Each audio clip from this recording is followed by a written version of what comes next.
साथीहरू नमस्ते। यो चाहिँ कर्णाली प्रदेश सङ्घशालामा गेम चलिरहेको छ।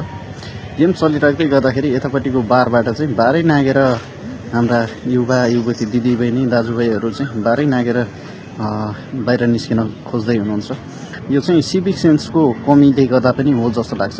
सम्पदाहरू चाहिँ बनाउने, त्यही सम्पदाहरूको संरक्षण हामीले नै नगर्ने हो भने त ती सम्पदाहरू त भोलि जीर्ण हुँदै तोडफोड हुने सम्भावनाहरू हुन्छ। त्यसैको कारणले गर्दाखेरि यो सिभिक सेन्स चाहिँ हामी सबैमा हुनुपर्छ र एक्जिटहरू जति पनि छ रङ्गशालाबाट बाहिर निस्किने, तल रङ्गशालाको प्याराफिटबाट तल आउने एक्जिटहरू जति पनि छ ती एक्जिटहरूको प्रयोग गरेको भए राम्रो हुन्थ्यो।